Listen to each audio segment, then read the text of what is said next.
Telugu Desam party అధికారంలోకి రాగానే కడప ఉక్కును సాధించుకుంటామని జమ్మలమడుగు నియోజకవర్గ టీడీపీ ఇన్ఛార్జ్ భూపేష్ రెడ్డి స్పష్టం చేశారు. వైఎస్ఆర్ జిల్లా జమ్మలమడుగులో కడప ఉక్కు సాధన కోసం పాదయాత్రను చేపట్టారు. శ్రీ నారాపుర ఆలయంలో ప్రత్యేక పూజలు నిర్వహించారు. అనంతరం మాజీ ఎమ్మెల్సీ శివనాథరెడ్డి జెండా ఊపి పాదయాత్రను ప్రారంభించారు. ఈ కార్యక్రమానికి నియోజకవర్గంలోని 6 మండలాల టీడీపీ శ్రేణులు, జనసేన నాయకులు హాజరయ్యారు. అంబా భవానీ దేవాలయం మీదుగా కూరగాయల మార్కెట్, గాంధీకూడలి మీదుగా కన్నెలూరు, పెద్దదండ్లూరు వరకు పాదయాత్ర కొనసాగింది. ఈ సందర్భంగా కన్నెలూరు శివాలయం వద్ద ఆయన మీడియాతో మాట్లాడారు. ఉక్కు కర్మాగారం కోసం 2 సార్లు శంకుస్థాపన చేసిన సీఎం జగన్ పనులు చేపట్టకుండానే యువతను మోసం చేశారన్నారు. జమ్మలమడుగు ప్రాంతంలో ఉక్కు కర్మాగారం ఏర్పాటు అయితే ఒక కడప జిల్లాకే కాకుండా రాయలసీమ ప్రాంత వాసులకు ఉపాధి దొరుకుతుందన్నారు. చంద్రబాబు నాయుడు మళ్లీ సీఎం అయితే ఉక్కు కలను నెరవేర్చుకుంటామని భరోసా ఇచ్చారు. మా నాయకుడు చంద్రబాబు నాయుడు గారు 2018లో శంకుస్థాపన చేయడం జరిగింది.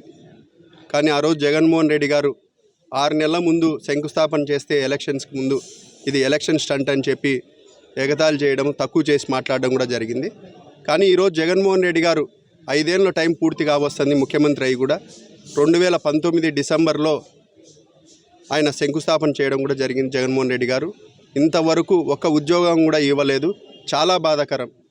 ఆ రోజు కడప జిల్లా వాడు ముఖ్యమంత్రి అయితే సొంత జిల్లా వాడు ఖచ్చితంగా ఆ రోజు రాజశేఖర రెడ్డి పాలన ఎట్లుంటుందో ఆ విధంగా ఉంటుందనేమో విద్యార్థులు కానీ యువత కానీ గంపగుత్తగా ఓట్లేసి జగన్మోహన్ రెడ్డి గారిని ముఖ్యమంత్రి చేయడం జరిగింది.